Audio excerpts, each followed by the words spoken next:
morning, children. Now, today I am going to give you the explanation of the poem Scratching the Tiger's Back. First paragraph. Regretfully, the tiger is known for fierce attack, but there are days when the tiger says, "Come here and scratch my back."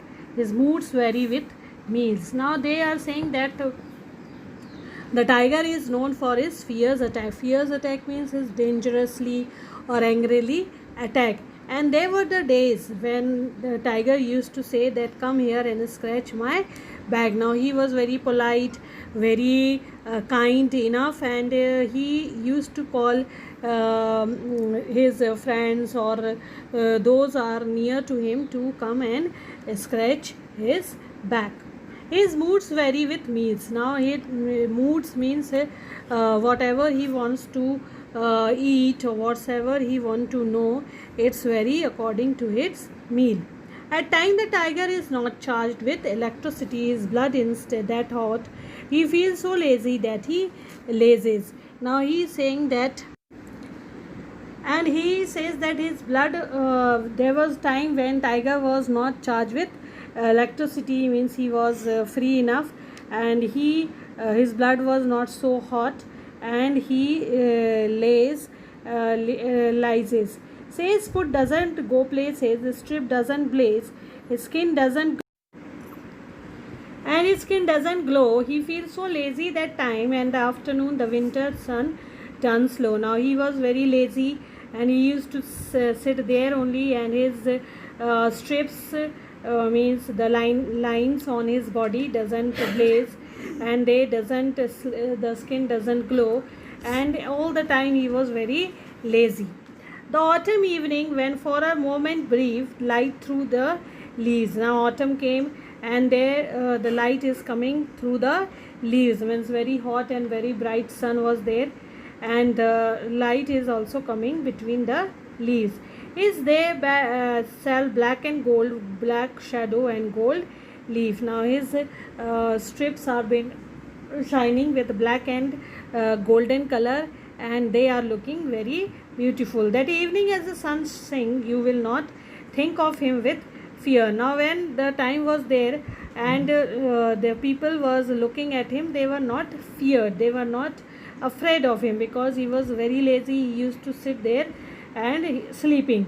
And even if you do, the tiger will be so far blank, not here, that night you will not dream of tigers. And even if you came in front of him or passes from near to him, you will be not afraid of him, because he was always sitting there and sleeping. And during the night also, if you come and face the tiger, you are not afraid of him. And this is his dream.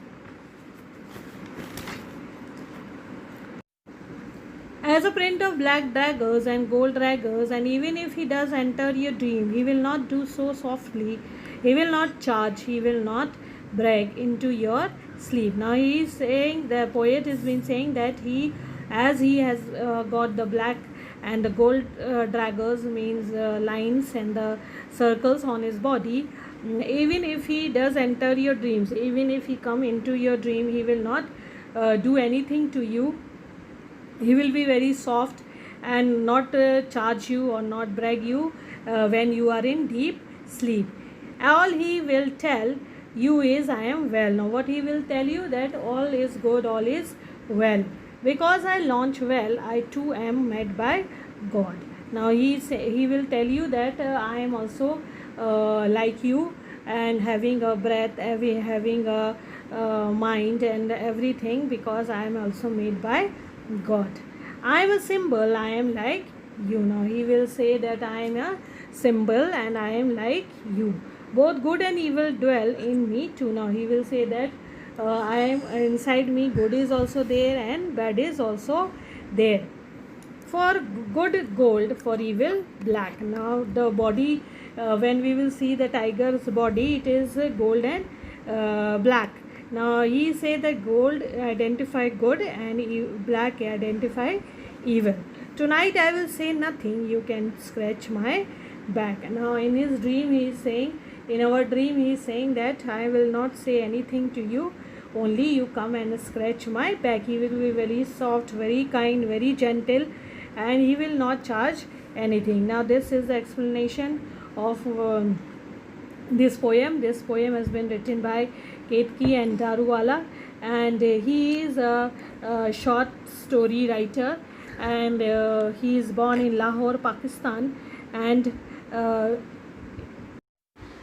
now this all for today, children. Now the poem has been completed, and later on we will go forward with exercises and question answer of lesson number 5. Okay.